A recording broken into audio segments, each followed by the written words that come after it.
Mr. Oliver Gonzalez, ano yung masasabi nyo na naging paggalaw ng komunidad dito sa mga barangay na ating binisita? Well, basically, makikita mo talaga dito yung community mobilization tsaka yung commitment ng barangay na suportahan yung programa ng Punong Lungsod para doon sa call natin for a Green City Batangas. At kahit nakakapagod, para namang relaxing kapag nakita mo yung mga ngiti ng mga tao na nagpursigi para palinisin at paluntian ang kanilang barangay, di ba? Opo, tama po yun. Kung makikita kasi natin, lalo na ganito mga areas natin na medyo talaga halos minsan natin mabisita sapagkat sa kalayuan din talaga, talagang masasabi mo na talagang magiging maligaya sila kapag makikita nila na napupuntahan yung barangay, na-appreciate yung ginagawa nila, yung mga pinagpaguda nila at pinagpawisan nila ay nakikita na ngayon ng ibang mga kabarangay tsaka dito sa atin sa lungsod ng Batangas. Pangalan po? Kagawad Lucia Cruz po. Okay, so ano pong luto yan? Sinokmane? Opo, malagkit po na sinokmane. Nakakahiya naman, nag-abala pa kayo. Hindi naman po, wala pong problema. Alam po ba ninyo na kami pupunta rito, taakyat ng bundok? Nabalitaan lang po namin, pero yun naman pong handa namin, kusang loob po namin yun. So sa lagay na yan, naghanda talaga kayo? Konti lang po naman. Konti lang. Okay, si Pangula. Magandang umaga po, Pangula. Magandang umaga po naman. Kumusta po inyong barangay? Talaga namang yung mga bato. Yung mga bato inyong kinulayan pa. Opo, amin pong kinulayan sapagkat po gusto po namin ang makalinisan. At saka po, ang gusto ko po ay kami po ay magkatulong-tulong na lahat ng mga taga-barangay. Kaya po ang gusto namin ay talaga pong malinis. Paano po kaya nyo ito ma-maintain? Ay di po ay nasa aming pagpupulong na ganyan pong samahan namin. Naniniwala po kayo sa programa ng ating Punong Lungsod, Vilma Abay di Makuha, kaugnay ng pangangalaga ng kapaligiran? Opo, talaga pong gusto po namin ang kapaligiran namin ng aming barangay talaga pong malinis, lalong-lalo na po ang plastic. Opo, talaga pong ang plastic po ay talagang aming nililigpit. Naniniwala po kayo na dapat ipagpatuloy ito ng ating Punong Lungsod, Vilma Abay di Makuha? Opo, talaga pong gustong-gusto namin ang kalakal. Okay, so kasama natin dito ang si Pastor Jun Aguila, ang overall cluster coordinators in charge. Ano po, nako talagang mahangin po sa labas. Ano po yung masasabi niyo? Kasama po dito yung mga cluster coordinators at sabi nga nila, magkakaroon sila ng comparison sa kanilang cluster. Sa totoo lang, yung kakaiba dito sa Pulot Itaas ay unang-una, pagka napansin mo, hindi monotonous yung kanyang ganda, di ba? Iba-iba ang kanyang ganda, pati yung paglalagay ng kanyang mga taniman, iba-iba rin diyan. Yan ang pagkakaiba nito. Ikalwa, yung mga tao sa kabila ng kaliitan ng kanilang budget at sa kabila ng kanilang kalayuan at kataasan ng lokal na kinalalagyan, sila talaga nagpilit. Nagpilit sila na lumaban, nagpilit sila magpaganda, nagpilit sila magtanim upang sa ganon ay hindi naman sila mahuli doon sa mga iba pang mga barangay na kanilang kinabibilangan. Kaya yun ay isang kagandahan naman dito sa Pulot Itaas. Parang nakakapasyal din ang mga taga-bayan. Ano po? Ang problema dito, aking pinakikinggan ng ilang mga cluster coordinators and they are trying na iset aside yung kanilang mga barangay. Although alam nila may panlaban. Ang nakikita nila ngayon, parang may hirapan yata yung mga judges na mamili ngayon sapagkat hindi nila akalain na doon sa mga liblib na pook at hindi nila inaakala na ito palang mga barangay na ito ay may kakayahan din na lumaban sa ganitong uri ng paligsahan. Kaya di nakakatiyak diyan na natutuwa sila sa programa ng ating kagalang-galang na Mayora Vilma sapagkat nakita nila na sa kabila ng kanilang kalayuan nga, kahirapan, pero narito sila nagsusumikap na makasunod sa panuntunan ng ipinatutupad ng ating pamahalaan. At ito yung pagpapaganda at pagpapalinis ng ating barangay. Okay, maraming salamat po. So, hingan natin ng comment ang isa sa mga cluster coordinator, Engineer Ami. Engineer Ami, anong masasabi? Nakabisita na tayo, siyam na barangay na. Oo, magaganda ang ating mga lahat ng napuntahang barangay ay talaga namang kita natin yung mga effort ng mga tao at saka lalo na sa kanilang yung mga pangulo ay talagang kita natin yung leadership nila. Okay. Dito naman sa bahagi ng poblasyon, Miss Tita Rigudo ng highly commercial.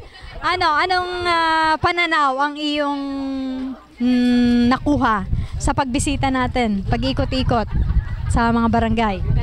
Magandang malamig na umaga dito sa ating Pulot de la Paz Pulot. Maganda, wala akong masabi. Talagang mabuti na lamang at kami binigyan ng pagkakataong makapaglibot sa lahat ng barangays. At sa susunod pang mga pag-iikot, siguro ang masasabi ko lang, wow, Batangas City. Anong insight after touring half day nitong mga barangays na tinanghal na green at blue?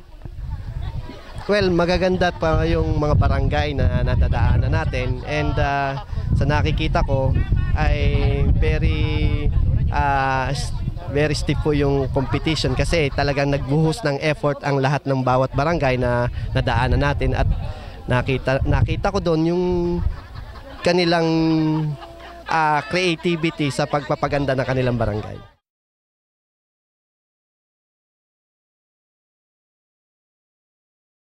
Ano masasabi?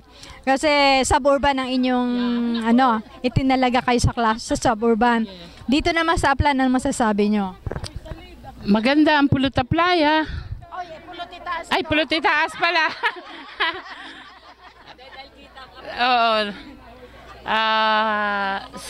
Sa taas na, kumbaga mountainous ang barangay, considering na mountainous siya, pero ang mga tao ay gawa ng paraan para maging maganda ang barangay. Okay, sa tingin nyo, maganda itong ginagawa ng pamahalang lungsod dahil nakakapag-share ng mga experiences. Itong inyong mga cluster, anong masasabi ninyo na yung palang cluster na yon ay may kakanyahan? Dalawa pa lang yung nakita nyo sa aming cluster. 3 na pala. Pero hindi nyo pa rin naman nakikita yung isa pa naming barangay, Panlaban, na may kakanyahan din. No? Kasi siya ay suburban and yet coastal din siya. So, may kanya-kanya kasing katangian ng mga barangay eh. Although pare-pareho silang maganda, pero sabi nga may kakanyahan. Yan, ang term nga ay kakanyahan. Sama natin dito ang city administrator na siyang pinakang head ng delegation na ito para sa validation. Ano ba, City Ad, ang objective nitong pinagsama-sama nyo ang mga cluster coordinators? Ito ay sinadya natin na pagsamasamahin itong mga cluster coordinators para makita natin yung mga barangays kung saan itong bawat cluster ay may nakuha ng mga blue at green na grades sa iba't ibang mga barangays para maipakita sa ibang mga clusters ito yung nabigyan nila ng pinakamatataas na grades, no. Pero hindi ibig sabihin ay ito na yung mga winners, kung bakit ipinakita natin para din magkaroon ng ugnayan itong mga cluster coordinators at magkaroon ng isang desisyon kung talaga bagang kapanapanalo itong nasa cluster nila. Ibig sabihin, kung sa isang cluster siya ay blue or green, yung ibang cluster, iba naman yung degree ng ranking nila.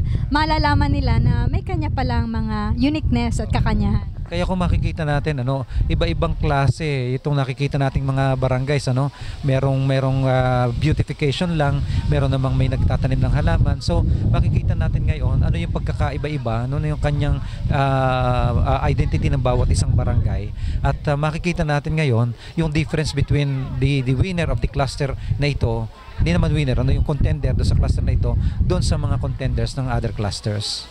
Kakaroon sila ng panibagong perspective na hindi lamang maganda ang kanilang barangay kasi maaring may mas maayos pa at mas magandang barangay doon sa kanilang cluster. Oo, at saka hindi. Ito yung sinasabi natin, umaasa tayo na ito ay magpapatuloy, hindi matatapos lang sa kompetisyon, kung hindi sa pamamagitan din ng mga cluster coordinators, ano yung po pwede kong nakita ko sa cluster na iba, na po pwede kong i-implement dito sa cluster na ito para sa continuity ng project na ito.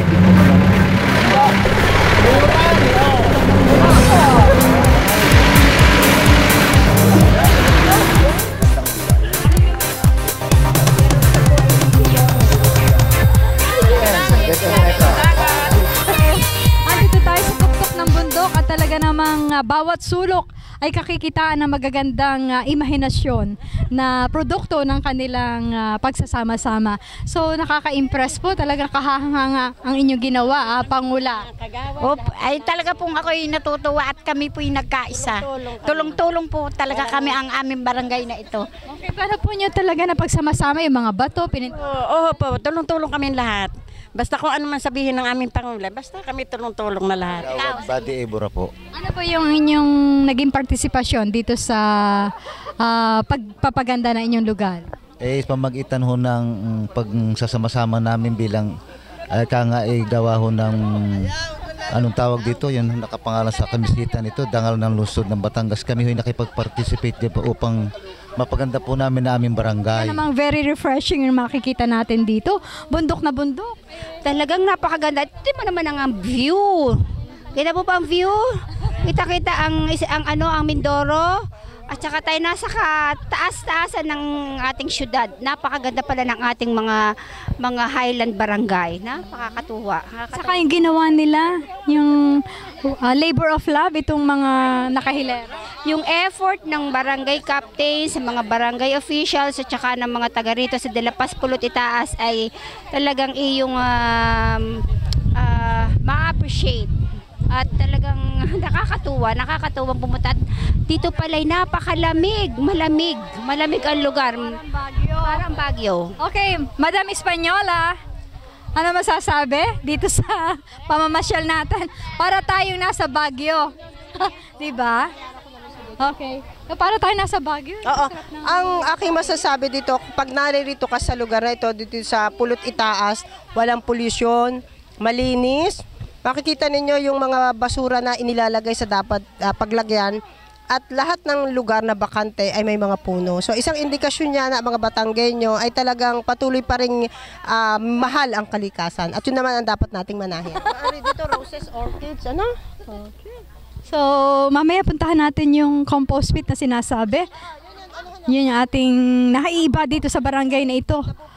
At makikita natin doon sa dulo, yan, guyon. Guyon ba ang tawag doon? Ang mga cluster coordinators ng Dangalang Lungsod Awards ay talaga namang masasabi nating nakapaglakbay aral dito sa mga barangay na tinanghal na green at blue. Ito yung may excellent at green adjectival rating. So, andito tayo sa bahagi ng City Riverside Compost Pit. Si Maricel Melo, isa sa mga cluster coordinators. Ano masasabi mo dito sa Upland Barangays, lalong-lalo na dito sa De La Paz, Pulot, Itaas? Sapagkat sa amin pong ang hawak po naming barangay ay suburban, so napakalaki po ng diferensya ng itsura, yung paraan ng paglilinis, kung paano nila pinaganda, kamukha po nitong compost pit na ito, talaga pong nag-improvise sila since may mga barangay po kasi tayo na hindi nadadaanan ng basura, ng mga basurero. So talaga pong kailangan mag-isip ng paraan ng mga mamamayan natin kung paano po mapapaghiwalay or masasegregate ang ating mga basura. At napakaganda po ng kanilang ginawang compost pit. Yan, at nakita ko na kanina ito, nabubulok, lahat na nabubulok at dito naman ay di nabubulok. So mula dito sa Barangay De La Paz, Pulot, Itaas, kasama si Elmer Zaraspe, sila Tichua po ito sa segment na Green City, Batangas.